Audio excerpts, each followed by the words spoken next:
Hello, my name is Anne and this is Reagan, and we work here at the Centennial Library.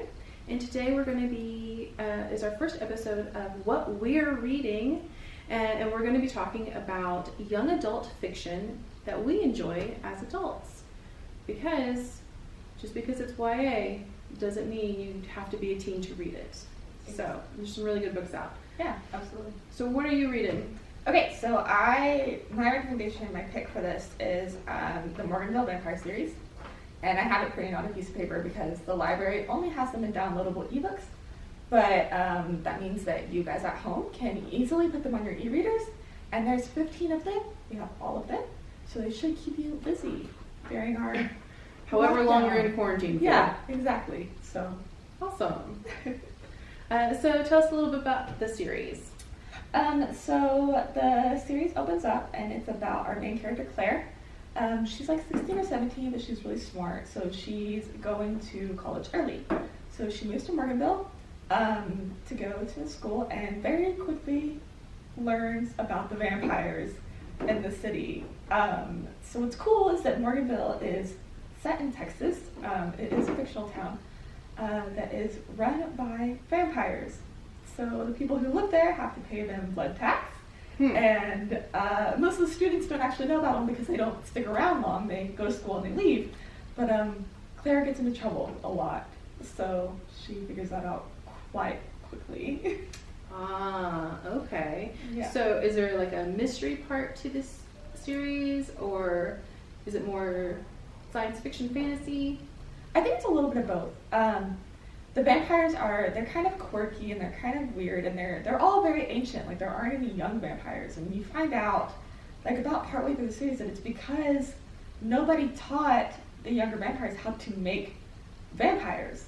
So Claire is a woman in science, and it kind of becomes her quote unquote job to figure out the biology of the vampires and how exactly magic works in the city of Morganville. Awesome. Yeah, so there's a little bit of mystery in how and why and what happened in Morganville that caused this power shift. Into vampires. Yeah. All right, cool. Well, who would you recommend this series to? So anybody that likes vampires or supernatural driven stories, anybody who likes women in science or female lead characters. So strong female characters. Very Yes. strong female leads. There are two male main characters, but it's all in Claire's point of view, and everything's kind of Claire's world. I would definitely say older teenagers. I think it's a little bit more on the mature side for young adults. Okay.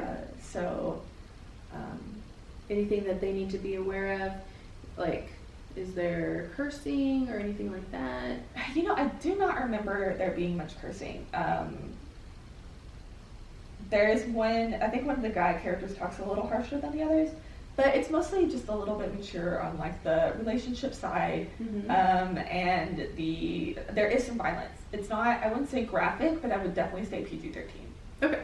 Yeah. Well, that's good to know when you're trying to pick up a series, kind of what you're going to get into. Yeah, absolutely. Right.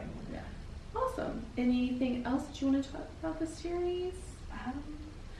Or Rachel Kane, who writes the series? Oh yeah, Rachel Kane is awesome. She writes tons of YA, and she also writes some adult supernatural books as well. So if you're not in the YA market, definitely check out her adult stuff. Yes, and I think I've read some of her adult series. She does a lot of series, books Yeah, and she likes series, not series. standalones. And they're usually pretty short for so they're quick. Like you get through one book to the next book pretty fast. Pretty fast. Yeah. So if you get interrupted, you're not gonna. No, It'll be fine. fine. So awesome. Well, there's that series about vampires, and kind of I have a similar We do pick. have a similar theme. So what are you reading, Anne? So I just finished Carry On.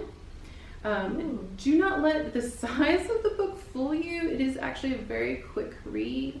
And this is kind of a take on Harry Potter.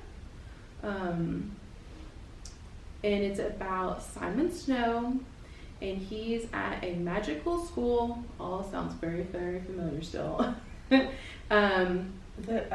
You're a wizard, Harry. Yeah, kind of. He doesn't know that he's a wizard, and then he finds out that he's a wizard, so very similar. Awesome.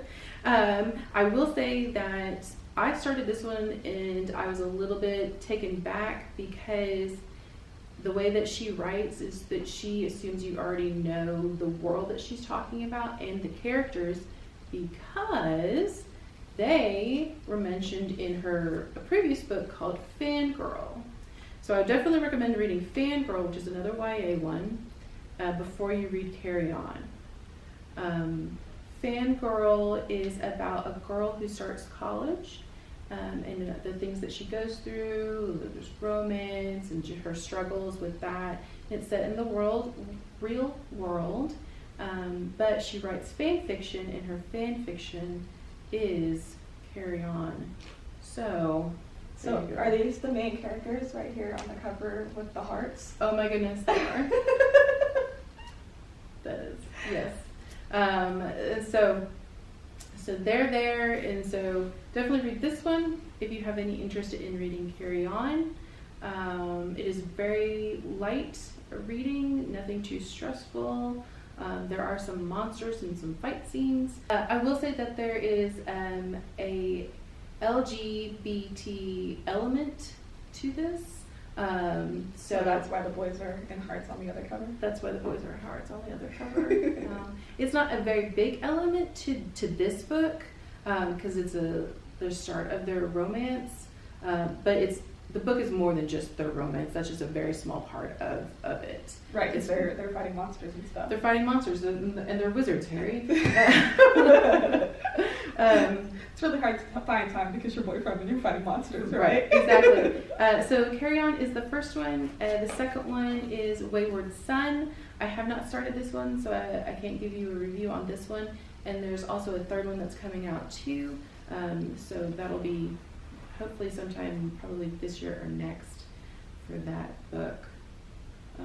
The author is Rainbow Rowell.